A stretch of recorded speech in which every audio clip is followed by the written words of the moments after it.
Welcome to another episode of the Absent Connection Newscast, in which we try to make sense of the headlines of the day by restoring the missing connection. Well, I'm guessing you know what the news story of the day is, but you may not know what the real story is. What I mean by this is obviously you know that there's a war, obviously you know that there's an ongoing count which changes every day about things like how many Americans have lost their lives. Now it's up to, 7? Although Pete Hegseth deferred from his predecessors by not even pretending to care about that. When he was asked about the American soldiers who were killed in this war thus far, at least the ones they let us know about, he basically said, hey, why are you trying to rain on our parade?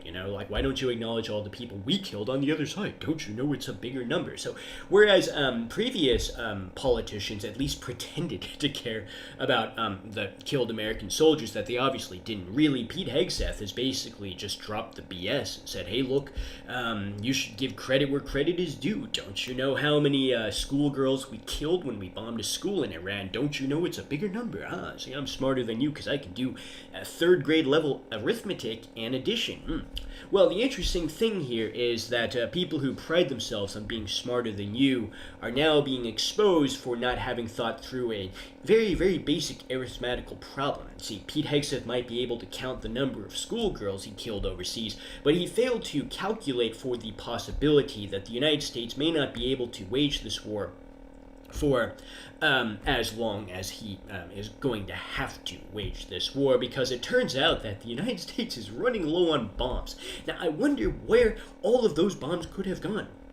Could it be for years of war in Ukraine, which Russia intentionally dragged out so as to turn that country into a black hole for Western weapons and money to disappear into?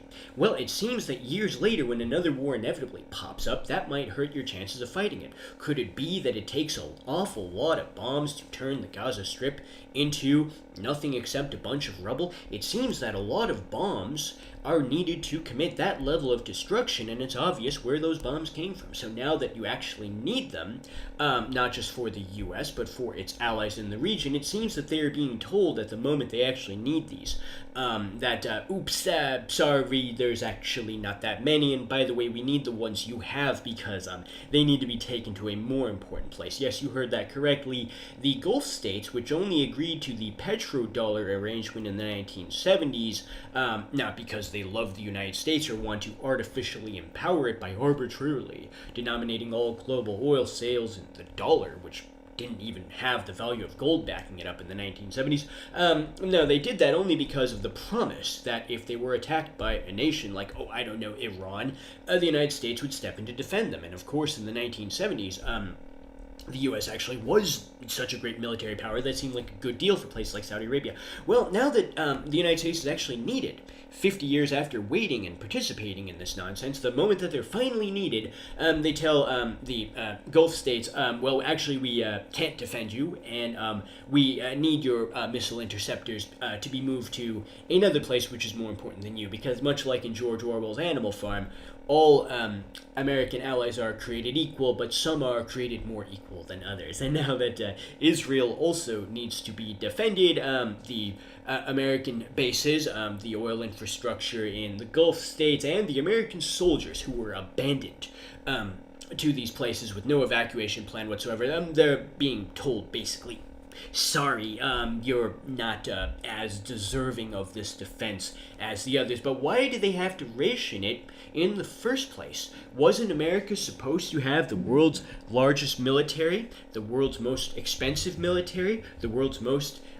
technologically sophisticated military? How could they run short on things like weapons after just 1 week of operations? Could it be that all of this time the U.S. military wasn't really as powerful as they wanted you to think that it was? Could it be that certain criminal agents within the defense contracting industry were using this as a piggy bank to steal trillions of dollars from the taxpayers without actually producing anything of real value in return?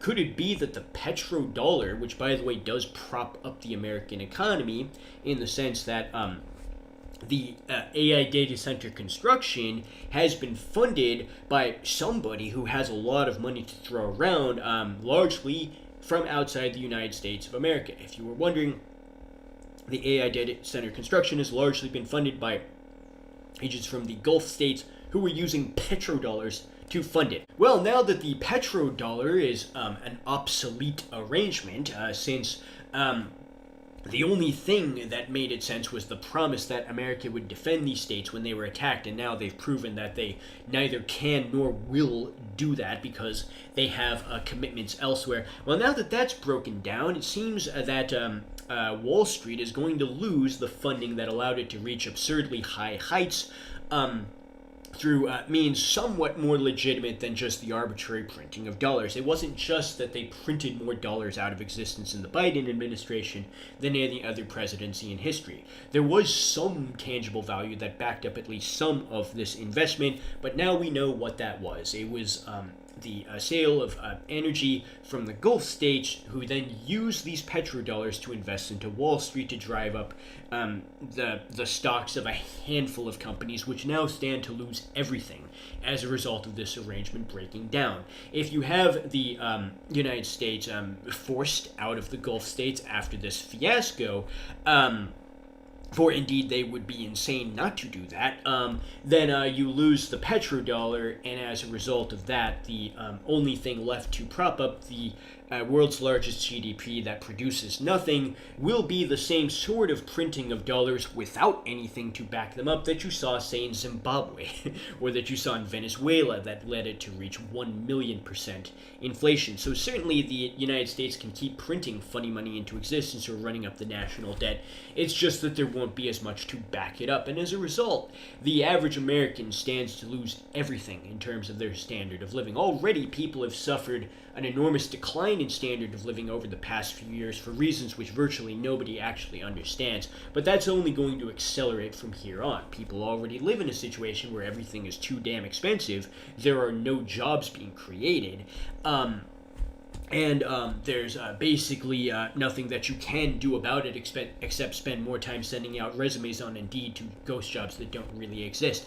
But this is only going to get worse if, for example, the United States can no longer pay for imports from China, because the money needed to pay for all of that imported stuff from China's factories no longer has even the amount of value that it currently does. This is the same thing that happened to Sri Lanka just a few years ago at the height of their crisis. They couldn't pay for the imports at the harbor from overseas because their money didn't have a value, and they couldn't raise more of it because they foolishly shut down foreign tourism during the COV years just because experts, quote-unquote, in the West told them they had to.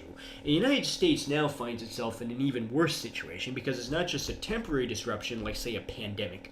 It's rather the fundamental destruction of the entire infrastructure which allowed them to pretend to be as wealthy and powerful as they seem to be, but now it's clear they actually were not for all of that time. Now that the Gulf states realize that the United States neither can nor will protect them at the moment when they actually need it, but rather that they will abandon them as sitting ducks because they're more committed to Israel, just as they abandon the American soldiers to the military bases to be sitting ducks to be killed, because if they had evacuated them, Iran would have noticed that something was going on and then would have had a little more time to prepare itself for the attacks that were planned from U.S. and Israel. Well, the Americans who were sacrificed for this war are maybe just the most obvious examples of a sacrificing that they have extended to the entire nation. The whole nation basically has been sacrificed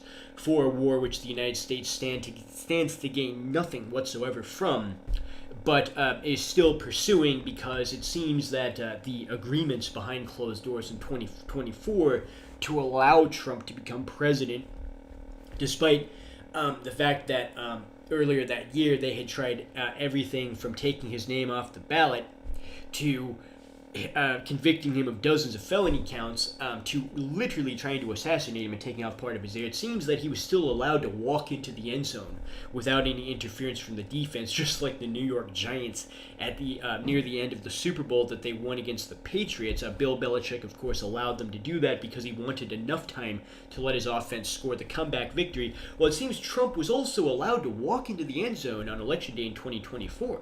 no interference. They didn't pause the vote counting for 5 days to print more ballots. Well, now we know the reason why. The agreement behind closed doors was that he could win. He could boost his ego by being only the second non-consecutive president in history. He could boost his ego by being the ultimate comeback kid who came back from all that to win yet again.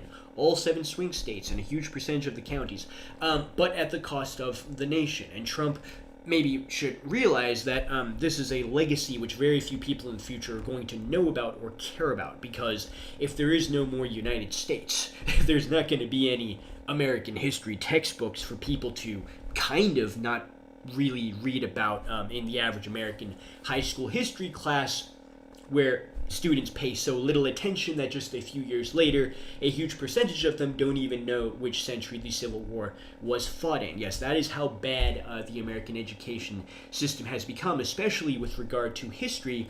But Trump, imagining himself in the history books in the future, may not realize that there may not be any such history books if the United States drops down to a desperately impoverished third world nation in which people are basically just trying to survive on a hand-to-mouth existence without all of the imports that they had grown dependent upon from other countries for so many years, now that they can no longer use funny money to purchase those things of tangible value, now that the only thing which gave that funny money any real value has broken down, along with the illusion of American military supremacy. And Trump's decision to basically F it and allow all of this to happen just so he could get a second term is going to lead to a political crisis in the United States of America, the consequences of which are very difficult to predict.